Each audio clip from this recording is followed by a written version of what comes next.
Behind me is the 2015 Audi Q7 TDI. We don't get the V12 TDI here in the States. This is still the V6 TDI, but it looks like the V12. If you've ever wanted to know what it looks like, this is it.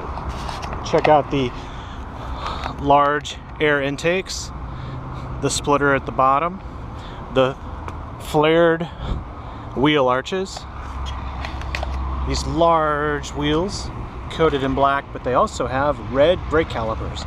Look at the size of these brake calipers. We also have an air suspension. If you look in there, you'll see the unit for the air suspension. This is the S-line trim. We have a Quattro badge down here. And in the back, we have a tow hitch, but we also have the large exhaust and the V12 rear bumper. Inside, it's quite impressive. This is a Prestige model. It's a black interior. It's got carbon fiber and great leather. These are ventilated seats. It's got a great panoramic roof and it's huge inside. The Q7 that's going to replace this won't be as big as this model. Oh, and by the way, I have the window sticker for you. It's a 2015 Audi Q7 Quattro Prestige. It's night black, black interior, Sport Edition, which adds 21-inch wheels, V12 body kit, red brake calipers, black optic exterior, adaptive air, heated front and rear seats, extended leather, adaptive cruise, and headlight washers. We also have the towing package, the 7-pin socket and hitch ball mount, a Quattro decal. Obviously that can always be removed, and total price. But being that this is the last and they don't produce these anymore, I figured it'd be worth showing you what it is. In the back seat we actually have 4-zone climate. Here's the rear heated seats. We have extra 12-volt outlets. We have air vents here, as well as air vents in the side pillars. There's air vents there as well. We even have sunshades. And not to be outdone, the seats do fold forward. They fold flat, and you have access in the back as well. There's a third row back there. These seats are very easy to control. One hand, boom, back in position. Here's part of the extended leather as well. You can see there's leather, nice stitching here. There's some leather and nice stitching here. More carbon fiber. Here's the sunshade. Very large back here. And these seats are actually on rails, so they do slide forward and back. So this is all the way forward. That's all the way back. They also recline. So that's reclined. That's normal. That's reclined. You can definitely get comfortable back here, and that makes a lot of sense on road trips. You could take something like that A8, which you could also get as a TDI, or you can get this for about 20 grand less based on MSRP. You can actually lock the car from here. This is the back door. You can even unlock it just by touching the door handle. So that means you're able to get in and out of this vehicle, or even take your child in and out of this vehicle, and you don't have to take your keys out of your pocket. You can just take everything, shut the door, push the button, and go.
let's go for a drive. Welcome aboard, everybody. We are in the lift mode for the air suspension. What I'm going to do is I'm going to put it in auto, and that will control the entire suspension automatically. Whether I'm on the highway, it might lower it. If I'm in slower city traffic, it might raise it.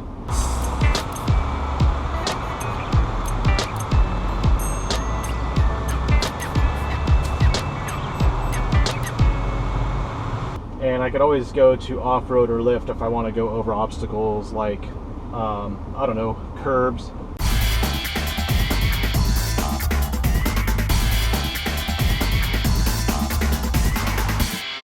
Well, let's get started.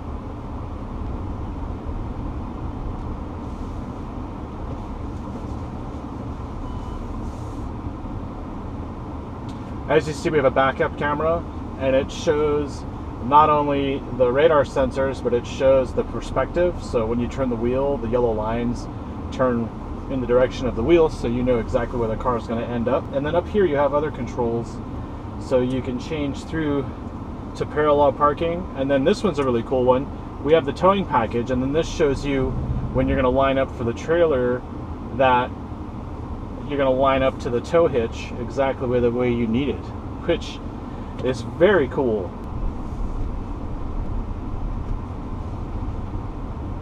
You'll see here the indication of where we are in the height of the suspension. Right now we're right in the middle, which is typical touring height. We also have on this vehicle, we have radar cruise control, which also includes emergency auto braking.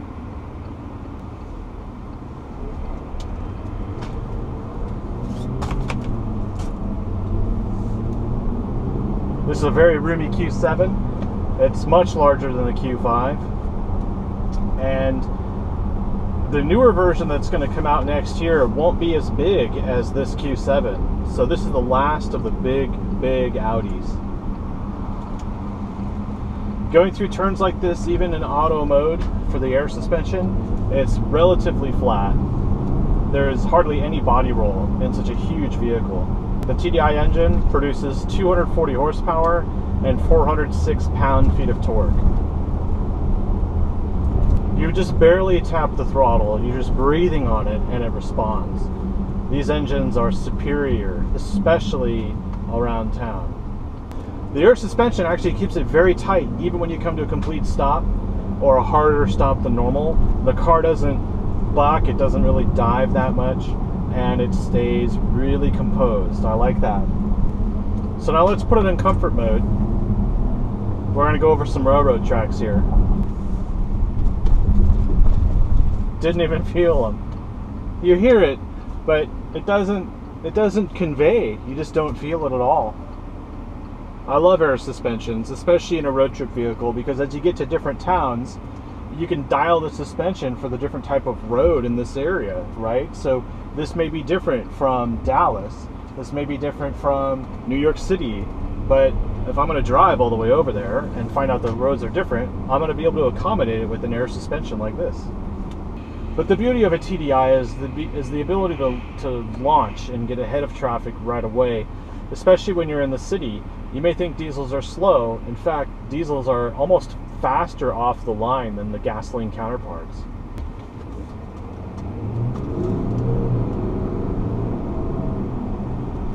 And it picks up right away. Now we're still in dynamic mode. We're going to go over these railroad tracks. And you certainly feel it now.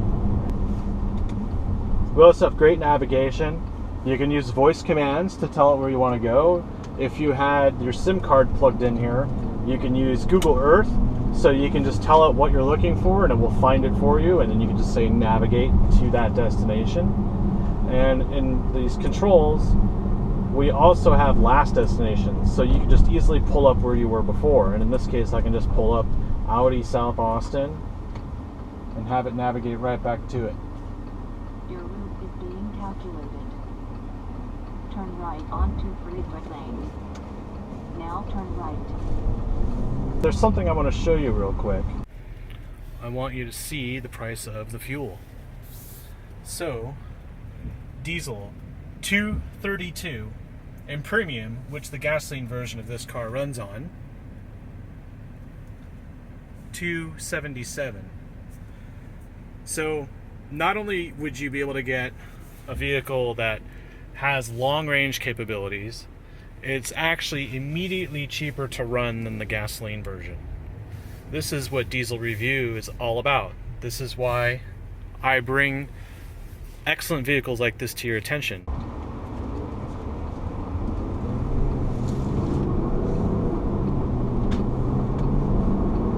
Turn slight left in 300 yards. I even have paddle shifters in this car. Now turn slight left.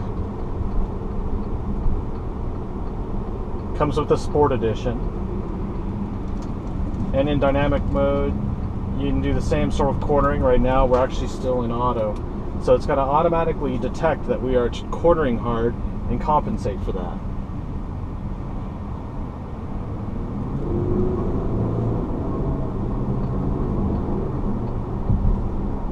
You have reached your destination.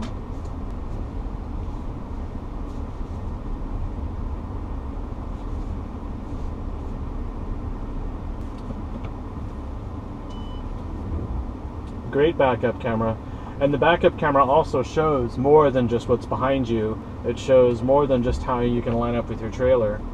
In fact, if you look here, we have different settings. So we can see an overview of our radar, and then we have a front left and front right view. We have our front straight ahead view, and then we also have a rear straight behind view. In that case, there's an R8 behind me. And then if we hit this button, we see what's on the left rear corner and the right rear corner. So if you're parked in a parking spot, you can see what's coming before you actually back out. It's a brilliant feature. To stop the engine, you actually hit the stop engine button. And we're done. We also have a great feature here for the sunroof shade. It opens up and it goes all the way towards the back. And there's actually a third sunroof back there, and that sunroof is actually configurable here, so we can tilt it open, and when it's open we get a little icon here to say it's open, and then we can always keep it closed. And then of course this here controls the main sunroof. You just turn it to where you want and it will go full open, and it opens up to the exterior. It'll still clear the roof rack, and then as you can see it'll close automatically. You just turn the knob. And then you can also tilt it. You just press up on the corner here and it will tilt. And then of course you just pull down and it closes. And then we'll close this shade again. And you have to do all this before you get out of the vehicle. You cannot do this while the vehicle is off. It has to be running. We have a heated steering wheel, and we also have an electrically adjustable steering wheel. We have our child locks and side assist. And the door opens really wide. And we also have a towing hitch.